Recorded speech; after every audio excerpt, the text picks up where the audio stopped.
A very good afternoon to you and welcome to CoreTV News in this hour. I am Nena Nyama. Former head of state Yakubu Gowon has pleaded with Nigerians to give President Muhammadu Buhari more time to fix the country's problems. Gowon, who noted that governance is never an easy affair, added that Nigeria is not an easy place to govern, hence the propriety of giving any new government time to first put things in order. The former leader spoke to journalists at the Kenne home of the late Chief Obafemi Awolowo shortly after leading a delegation of the Awolowo Foundation to condole with the family on the death of Anna Idowu Didiolu Awolowo last month. Going further, Gowon says when you have problems in a nation, it is not easy to fix them overnight. He called for patience on the part of Nigerians for the leaders to be able to put things in order. The Sultan of Sokoto, Said Abubakar, says unless Nigerians totally embrace the principles and respect for rule of law, the country cannot make landmark progress as a nation. He added that any society which jettisons the culture and respect for rule of law will continue to be doomed. The Sultan, who spoke at the opening of the 8th Annual National Conference of the Muslim-led Association of Nigeria, Mulan, pointed out that any society without respect for the rule of law, justice, equity, fairness and equality will fail in all its pursuits. Abubakar further challenged the association to strive to be financially independent, publicize its activities and also voice its views on some current national issues. Vice President Yemi Osinbajo on Thursday presided over the National Economic Council meeting with state governors and other members of the council. The closed-door meeting focused on bailout for states, refund of money spent by state governments on federal roads, and an update on investigation into the excess food account under the last administration. No fewer than 30 state governors were at the meeting alongside a handful of deputy governors. Our correspondent Basiaye has all the details. One of the issues discussed at the NEC meeting, which commenced at about 11:30 a.m. on Thursday, is that of bailout funds solicited by 27 state governors. Briefing State House correspondents at the end of the meeting, the governors explained that efforts are being intensified to ensure speedy allocation of the funds by the Central Bank of Nigeria. They shed more light on the bailout process. It's not straightforward. The money comes, there's a verification process to be done. The ICPC is sending a team to intervene. Guidelines and modality were prescribed on a way and manner this money will be disbursed. So some states are just beginning to receive the money and they need to get through all of this procedure before they can release. But I want to assure you that for any state that has received salary-based bailout, the money is specific to salaries and it's not going to be moved either for servicing of any other business or in form of any infrastructure project. The issue of the bailout is not the final solution to the issue of this perpetual shortfall in Accra vis-a-vis salaries. But there's no question about the fact that it has helped the state. For example, in Ondo State, everything we received, we have paid everything, we have pushed it into our economy, and I think it is a very welcome development. They also say about 2.25 billion naira is currently in the excess crude account. The issue of flooding was discussed, where federal government's resolve to address the issue was restated. A lot of efforts have been done with most states, and the Vice President has also asked us that those states that have not written to the federal government, they should compile their report and submit it. But some have done it, most states have done it. As much as the state governments that are affected are concerned about the plight of the people that are affected by the flood, the federal government too is very much concerned. And by way of some temporary kind of interventions, even last week, the DG of NEMA was in Sokoto on behalf of the federal government and delivered certain relief materials to the affected victims. I took him around some of the communities that were displaced. And we, in Sokoto State, we are reviewing and assessing the situation. We are relocating some of the communities that have been suffering from this flood disasters over the years, over decades, were completely relocating some of these communities. And I'm sure when it's time, the federal government will also intervene in supporting the state. The meeting had no fewer than 30 state governors in attendance, with a handful of deputy governors. Basiaye, CoreTV News, Abuja.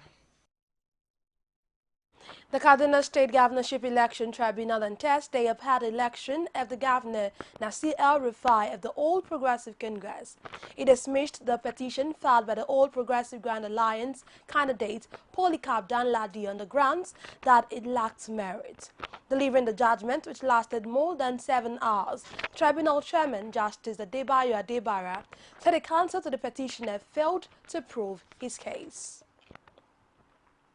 Also, the National and State Assembly Election Petitions Tribunal in Taraba State has nullified the election of former acting governor of the state, Sani Danladi, as senator.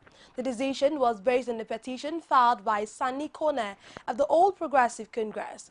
The tribunal also ordered the Independent National Electoral Commission, INEC, to set aside a certificate of return handed to the former acting governor. Uduak Godwin now provides all the details from Jalingo. Sani Abubakar Danladi was declared by the first respondent in the case, INEC, as the winner of the March 28 senatorial polls in Taraba North senatorial zone.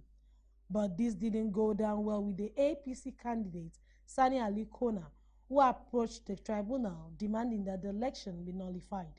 According to him, the polls conducted in 54 polling units were characterized by substantial irregularities. The tribunal affirmed that there were no valid votes and therefore declared the elections inconclusive. Counsel to Sani Abubakar Danladi said the tribunal took the decision based on evidence before it. This is not the last court. If they want to appeal, they have the right of appeal. The Court of Appeal is the next court, but the choice as to whether they want to appeal or not is our client's choice. It's not ours as legal practitioners. Ours is to get the judgments and then advise our clients as to their rights. I must say that we cannot cast aspersion on the tribunal. For us, that is the way they saw it. For his part, the APC candidate, through his counsel, held the tribunal for the judgment. You see, the essence of democracy is to give people an opportunity to elect their leaders. The basis of the complaint in the petition was that in 54 polling units in 3 local government areas in the North Senatorial District, the elections in the polling units were not properly conducted on the basis that there was no accreditation before people were allowed to vote. So the election conducted in those 54 polling units were unknown to law. The tribunal has directed INEC to conduct a fresh election within 90 days on the grounds of non-compliance with the Electoral Act. Uda Godwin, CoreTV News, Jalingo. We'll go for a break now, return with more stories. Just stay with us. Some pundits believe that as long as the political system is driven by selected few, corruption may be difficult to fight. You should be careful about what you say. I am not the only politician. Even if I've wronged anyone, it's time to forgive me. Please for Arena every Sunday at 9:15 p.m. and a repeat broadcast every Tuesday at 1:30 p.m.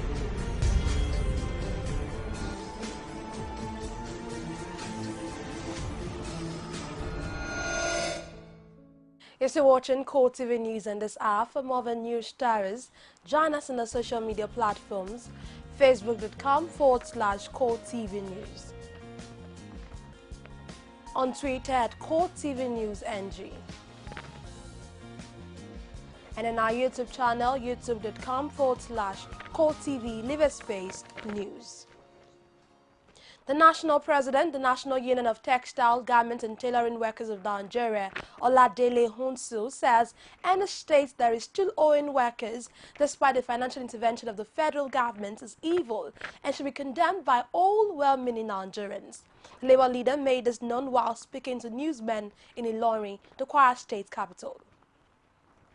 Speaking on the issue of salaries, he noted that some state governors have access to the funds from the federal government as part of the bailout after failing to meet their statutory responsibilities and still fail to pay despite the bailout. For him, this failure to pay is not only devilish but criminal. No, see, that is unacceptable.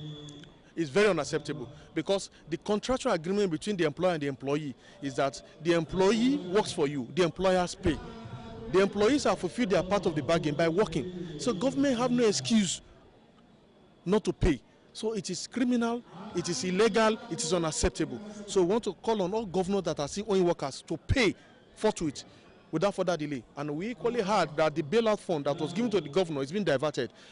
Any governor that is in the habit of diverting bailout fund that is meant for worker salary will not be spared. I want to say this, I'm from the position of a worker and a leader of the working people. So for me, governments have no right. Speaking in the same vein, former chairman of the Nigerian Labour Congress Kwara State chapter, Emmanuel Ayoribe, also condemned the act, adding that the NLC is ready to take up the battle with all erring state governors. He assured workers that salaries will be paid soon. I think that is a very bad precedent. Now that the president has given them a bailout, I think it will be very, very unfair. I think it will be very, very unfair on the part of any governor to continue to owe, realizing that even the peanut that they are paying is not enough in the first instance to take us anywhere. And so when you are denying people their rightful privilege, what we say some people who are doing and who are criticizing, I don't think they should inherit it. And I think Nigeria Labour Congress has spoken in a very clear term that we are going to react, and we are going to react very big. On the state of the nation, Oladele Hunsu says he is positive that the present government at the federal level will move the nation forward. So far so good. He has said it is easy, it is better to take things easy than to be in a hurry. All the steps he has taken so far, I think it is commendable for whatever anybody wants to say, because he inherits a near comatose country, and for you to revive it, it will be an equivalent tax. But so far so good. Of course, he's making the right step. He's taking the right step in the right direction. All we need to do is to give him all the necessary support to be able to succeed. Now that the ministers are gradually becoming known, Nigerians wait for a fulfillment of the various campaign promises of President Buhari and the All Progressives Congress. Rashid, CoreTV News, Tailoring.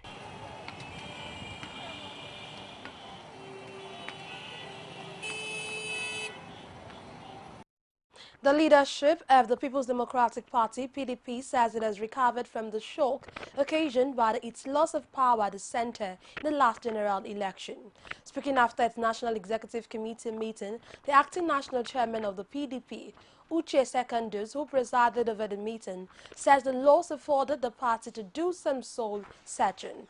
According to him, the first step pursuant to soul searching is resignation of Adamu Muazu and Tony Anini as national chairman and chairman of the Board of Trustees, respectively.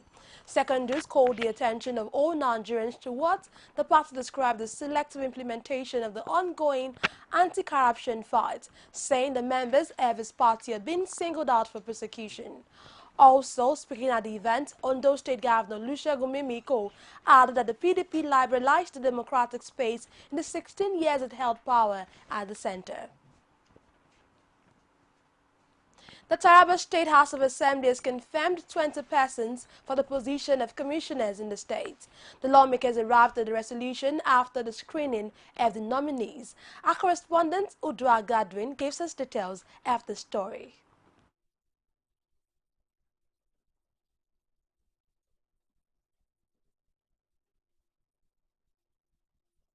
The federal government has set up a committee which will be headed by the former Secretary of Government of the Federation, Akaji Mahoya Ade. They are looking into this issue so that these issues of acrimony, a lot of infighting, etc., should be reduced to the various. I should be appointed as a commissioner for information. My only task is to advise the government on the importance of information dissemination and the outreach to our authority. Apart from that, again, I think I will also advise the government to know the importance of information dissemination again, also to ask them to ensure that we give emphasis on the issue of coverage. Priorities will be given to our indigenous agro-dealers before any other agro-dealers that will be favored from any other place. And that is how it is obtainable in all these states. But unfortunately, we never carried on any activity that even involved any agro-dealer during my own tenure. As an educationist, a seasonal school administrator, that's how famous. I want to inform this honorable house that education is one of the largest industry we have. And as such, I want to say that in terms of my rules to play, so that we are able to attend to solve some of these educational problems.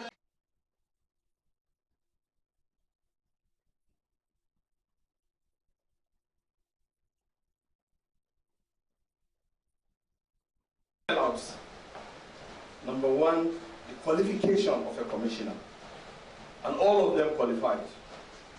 Number two, based on the answers, if you want to go by the answers they all gave us, we are satisfied with the answers, because sometimes you elicit these answers not just for the gallery, it's also to guide you. And besides, we also have an oversight function over them after this.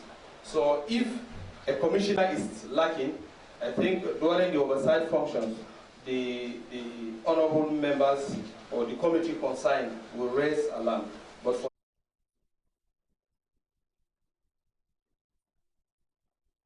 The Inspector General of Police, Solomon Arasi, has ordered the arraignment of the suspected kidnappers of the former Secretary to the Government of the Federation, Olufalaye. They are to be docked before an Ondo Magistrate Court. Police spokesperson Olabisi Kolawole said in a statement that IG Arasi said the decision was taken after what she described as discreet investigations into the abduction. She added that the Inspector General of Police commended his men for the quick arrest of the suspect. He was also quoted to have assured Nigerians that the police under his leadership will leave no stone unturned in ensuring that all criminals in the country are brought to justice. The Senate has summoned the Controller General of Customs, Ahmed Ali, over his decision to lift the ban on rice importation through the country's land borders. This was on the basis of a motion by Senator Adamu Alero and 30 others who claimed that the decision is capable of affecting local production of rice. The sponsors of the bill had originally wanted the Senate to direct the new custom boards to suspend the move, but several others felt that it would be better to invite him to justify his decision. Pius Samuel now reports. Bring about change. The motion was co-sponsored by 30 other senators who argued that the importation of rice should only be done through the nation's sea borders. They say if this is done, it will help the federal government to properly monitor the development and collect the necessary import duties. While moving the motion, Senator Aliero pointed out that the Nigerian customs lacked the capacity and machinery to effectively monitor and control rice imports through the country's porous and extensive land borders. The Senate further notes to intensify efforts at establishing effective and functional ways and means of curbing smuggling of rice through the country's land borders.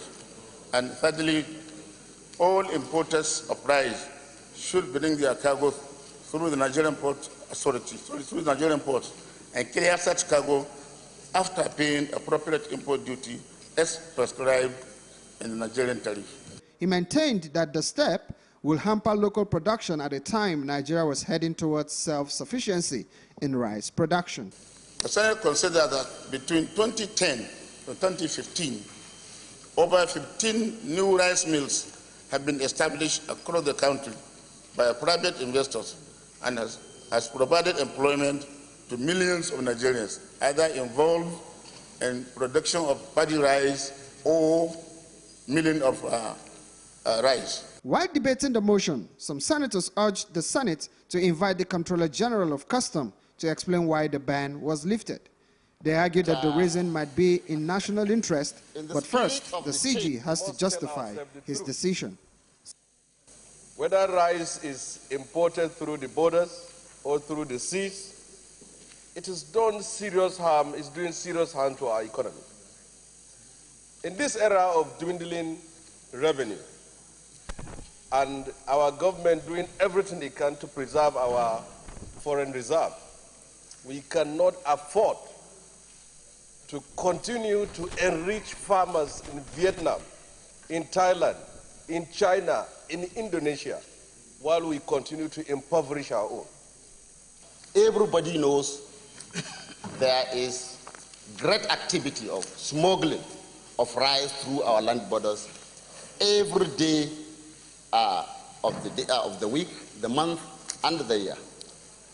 So what the controller is just saying is, instead of smuggling, now come through the normal channels and pay. No date has been fixed for retired Colonel Ali's appearance, but senators urged the customs services and other government agencies to ensure adequate patrol of the land borders to check the activities of smugglers.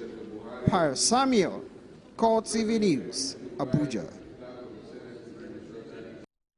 Female farmers in Nigeria says fertilizer is still a scarce farming input in many rural areas, despite federal government's promise to make it available and affordable. The women said this at a program organized by a non-governmental organization, Osun, to celebrate rural women farmers in the country. They say lack of fertilizer and good markets for the agricultural produce as some of the challenges militating against farming in rural areas. Our correspondent Vasilo Kafo has more in this report presented from our studios. These women here are blazing the trail in an occupation many men are even afraid to venture into. They are Nigerian female farmers who have excelled in their farming business. These two female farmers from Benue State narrated to CoreTV News some of the challenges they had faced while plying their trade in farming. Women have a lot of challenges in farming, because the work of farming have been left in the hand of women and with their children. Mostly the challenges is land. In some of our communities in Nigeria, women do not have access to land. Each time they move from one plot to the other, which is not borrowing to farm, which is not even enough for them.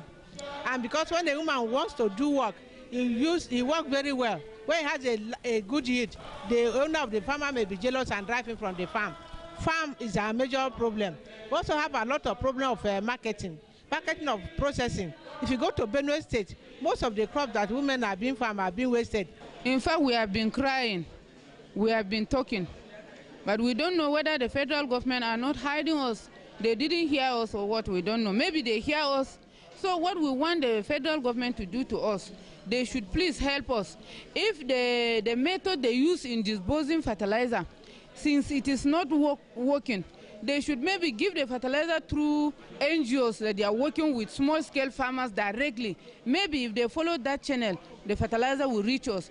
If not, we are tired of this method of taking fertilizer to state, from state to local government, and the fertilizer will disappear. Their stories are not different from others who lamented government's failure to address the plight of rural farmers. Access to, that is road, market. We don't, after producing your product, we find it very difficult to even sell. So we don't even have markets. Then another one is access to farm inputs, just like you rightly said, fertilizers and then all of that. At times when those people buy the cassava, if they have not been able to supply their flour on ground to the bakers and receive money, you see that it is not easy for them to come back to the farm to buy the remaining cassava. So if it's not a cassava that has soil resistance, there is going to be decaying, rotting. And to us farmer, that may not spell a good thing. So what we quickly do there is to change it into the value chain. Quickly harvest and process into gari so that the cassava will not get spoiled. So the challenge is that we need the government to intervene. But the organizers of the event say the women have succeeded in their farming business despite the challenges. According to them, this is the reason Oxfam decided to celebrate the women and also to encourage small-scale female farmers in Nigeria. What we do is we are really into financial inclusion of women, and what this means is to promote community financing. We are promoting community financing where women are pooling their resources together. They're pooling their resources together, and they're taking, loan out of that pool of resources to develop their own, activities. But also that pool of resource can also serve as a collateral for, let's say bigger banks that need collateral because before women can access funding. And that's what we are doing. We are organizing women. We are willing to organizing them into cohesive group, strong group that are reliable and dependable. Many analysts have advised governments to take seriously the issue of soft loans to rural farmers. And that's it on CoreTV News. Thank you so very much for watching. I am Nena Nyama. Good afternoon.